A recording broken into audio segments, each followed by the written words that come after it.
ప్రకాశం జిల్లా గిద్దలూరు పట్టణంలోని బాలికల ఉన్నత పాఠశాలలో బంగారు బాల్యం కార్యక్రమాన్ని స్థానిక అధికారులు నిర్వహించారు. కార్యక్రమానికి మండల విద్యాశాఖ అధికారులతో పాటు తహసీల్దార్ ఆంజనేయ రెడ్డి, కమిషనర్ వెంకటదాసు హాజరయ్యారు. ఈ సందర్భంగా విద్యార్థులకు బంగారు బాల్యం కార్యక్రమంపై అవగాహన కల్పించారు. చిల్డ్రన్స్ డే పురస్కరించుకుని ఈ కార్యక్రమంలో ఉన్నతాధికారులు చేపట్టారని చెప్పారు. బాల్యంలో కార్మికులుగా మారకుండా పిల్లలు బాగా చదువుకోవాలని సూచించారు.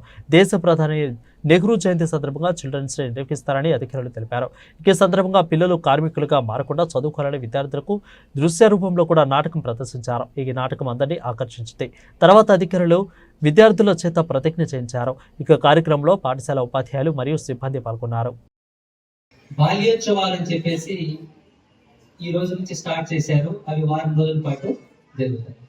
సో దీంట్లో భాగంగా ఈరోజు ముఖ్యంగా ఈ కార్యక్రమంలో మన పిల్లలు స్కిట్ వేశారు. స్కిట్ అనేది ఒక చిన్న కార్యక్రమం అండి. చాలా బాగా ఉంది. యాక్చువల్గా అది మీరందరూ చూశారు. ఒకసారి అది చూసిన తర్వాత బాల్య వివాహాలు ఎందుకు చేసుకోకూడదని మేము ఎక్స్ప్లెయిన్ చేయాల్సిన పని లేదనిపించింది. మా కళ్ళలో నీళ్లు తిరిగినాయి. ఒకసారి మీ జీవితం ఇప్పుడు మీకు ఎక్స్ప్లెయిన్ చేయాల్సిన పని ఎందుకు లేదంటున్నానంటే, ఆ స్కిట్ చూసిన తర్వాత, అలాంటి ఇన్సిడెంట్స్ జరిగిన తర్వాత ఆ అమ్మాయి, అంటే నేను ఆ అమ్మాయి అడగట్లేదు, ఆ పాత్రలో అమ్మాయి చదువు ఆగిపోవటము, తర్వాత మ్యారేజ్ చేసేయటము, పిల్లలు కలగటము, ఆర్థిక స్వాతంత్రం లేకపోవడము, చేసుకున్న వాడికి కావాల్సినంత ఆదాయం లేకపోవడము, సమస్యలు ఎక్కిపోవడము, తర్వాత ఏదో జరిగి నష్టం జరగాల్సిన నష్టం జరిగింది. ఇంకా వేరే మీకు అది చూసిన తర్వాత అర్థమవుతుంది.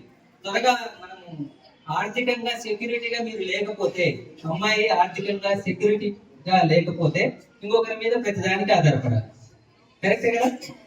ఆర్థిక స్వాతంత్రం మీకు లేకపోతే మీ యొక్క ఆలోచనలు కూడా బయటకు రావు. మీరే అడగదొక్కేసుకుంటారు ఆలోచనలు. మీ కోరికలను కూడా తీర్చుకోలేదు. ప్రతిదానికి ఇంకొకరి మీద ఆధారపడాలి. కాబట్టి నేను అనేది ఏంటంటే, మీరు తప్పకుండా మీ చదువును 10th, ఇంటర్మీడియట్, డిగ్రీ లెవెల్లో ఆపేయద్దు. మన సారమీవ గారు, మన హెడ్ మాస్టర్ గారు చెప్పినారు, 18 సంవత్సరాల లోపు పెళ్లి చేసుకోవద్దు. అది చట్టం చెప్తుంది. 18 ఏళ్ల లోపు పెళ్లి చేసుకోవద్దు, అది బాల్య వివాహం కిందకి అనిస్తుంది, చట్టం చెప్తుంది. మీరు 18 ఏళ్ళు కాదు, 19 ఏళ్ళలో పెళ్లి చేసుకున్నా కూడా మీరు కావాల్సిన లక్ష్యాలను సాధించారు. కాబట్టి నేనేమంటున్నానంటే, మీరు 21 ఏళ్ళ వరకు ఎవరు పెళ్లి చేసుకోవాలి. చట్టం వదిలేయండి. చట్టం గురించి వదిలేయండి. చట్టం 18 ఏళ్ళు చెప్తుంది. మీరు ఏం చేస్తారంటే, 21 సంవత్సరాలు అయ్యేసరికి ఏమవుతుంది, కనీసం గ్రాడ్యుయేషన్ పూర్తవుతుంది.